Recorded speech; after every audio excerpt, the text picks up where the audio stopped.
So ayan guys, mag-unbox tayo ng dumating nating parcel sa LBC. Ayan, so ito yung in-order natin sa online mula sa ALX. Ayan, so buksan natin itong camera.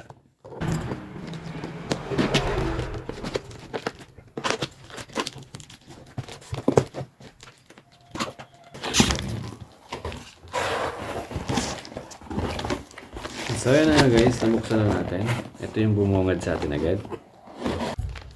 So ayan, tignan natin ito. Tanggalin natin itong tape para makita natin ang box mismo na naka-bubble wrap. Ayan. So dito sa labas meron tayong helmet strap mount. Ayan, tilisin ang tatak niya. So maganda to. So ayan, kagaya ng nasa picture ng ng ALX. Ito nga yung kasama diyan. Thank you. Ayan. Then syempre buksan natin yung buo.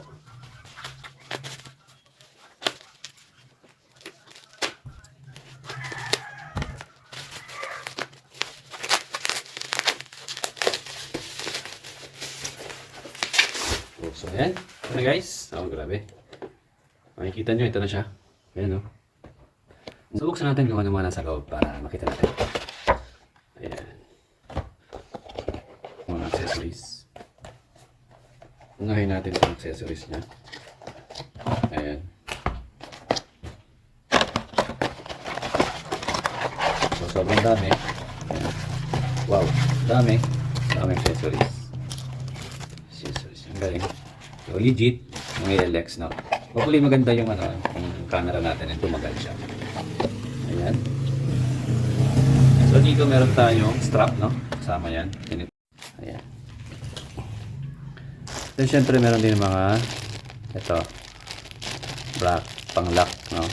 Yung mga lock na. Ayan. Yung mga connection.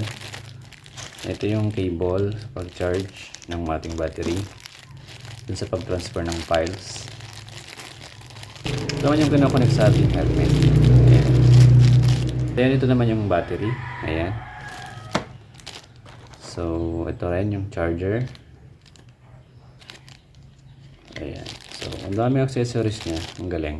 Ito yung pangalawang battery niya. So tatlong battery to. So yung isa siguro is nakalagay na dun sa ating action cam. Okay. So ito yung ito naman yung mic. Kung gusto mong mas mahabang mic mo. Ayan. So, kinoconnect din siya sa helmet para at least mas maganda yung kuha ng sound. Ayan. So, ito pa yung mga strap, yung mga mount natin.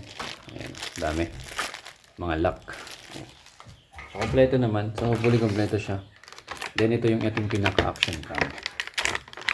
So, nakalagay siya sa case niya na pang umuulan or pang waterproof na case. Ayan. So, ang gawin natin is tanggalin muna natin siya. Ayan. So, overall naman, kompleto.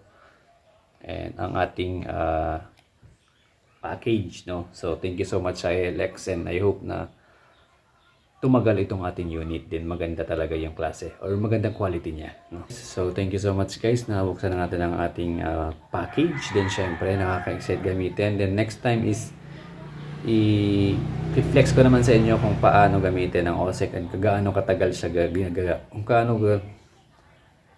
next vlog natin is papakita natin kung paano i-connect ang ating OSEC sa ating helmet. Thank you so much guys and maraming salamat sa ALX